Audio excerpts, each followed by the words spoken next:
Glamorgan secure victory on the final day at Bristol despite a strong Gloucestershire resistance. Glamorgan once again dominated on day 3 at Bristol, with Lloyd scoring a fine century to help his side gain a first innings lead of 290.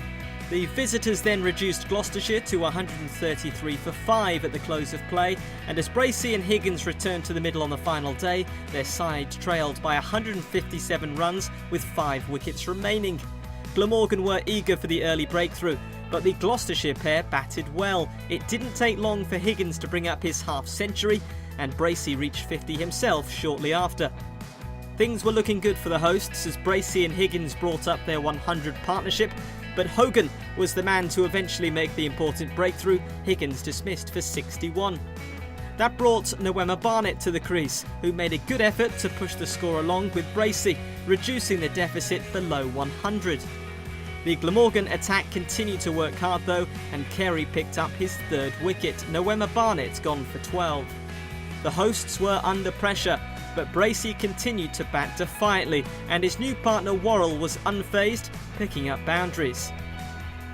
The pair successfully batted through until lunch. The score 239 for 7 during the break. Gloucestershire trailed by just 51 runs. With Bracey unbeaten on 68 and Worrell looking good on 23 not out, the pair came out to bat with confidence in the afternoon session, and they continued to pick up regular boundaries. The Glamorgan attack couldn't find a way through, and Worrell soon brought up his excellent 50 off 71 balls. He failed to progress though, and an over later became Carey's 4th victim. That brought Taylor to the crease, who supported Bracey as Gloucestershire took the lead, and the score passed 300. Bracey eventually brought up his excellent century, and Gloucestershire's resistance continued through to tea. The score 340 for 8 during the interval. A superb knock by Bracey and great session for the hosts, only losing the 1 wicket after lunch. Gloucestershire led by 50 runs as the final session commenced, and Taylor continued to support Bracey as the pair pushed the score along. They took the lead to 72 runs before Glamorgan got the wicket they so needed. Salter the man to provide the breakthrough, Taylor gone for a very important 48. Bracey was joined by Norwell, and the pair added 10 runs together before Hogan eventually took the final wicket. Norwell caught behind for 1. Gloucestershire all out for 372. A brilliant resistance by the hosts, led by Bracey, who was left unbeaten on 120.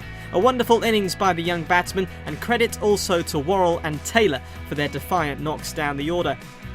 After a short change of innings, Selman and Murphy strode out to bat, with their side requiring a potentially tricky 83 runs to win. Visibility wasn't good, but both batsmen played with intent, scoring at a good rate. But a breakthrough from Taylor halted progress. Murphy caught behind for 18. That brought first innings centurion Shaun Marsh to the crease, but he failed to add any runs before he was caught down the leg side off Worrell, out for a duck.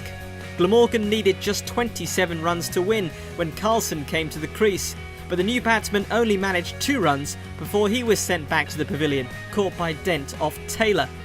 2 balls later, Taylor struck again, this time Bracey taking the catch to send Selman packing for 36.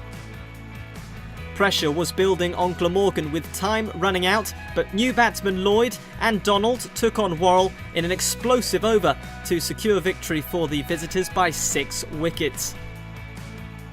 A well-deserved win for Glamorgan, but credit to Gloucestershire, whose final day resistance led by Bracey made it a much closer game than anticipated at the start of the day. 22 points for Glamorgan, who will be confident ahead of their trip to Middlesex in round 3. Gloucestershire, on the other hand, take just 2 points from the fixture and will be hoping for a better overall performance when they take on Sussex.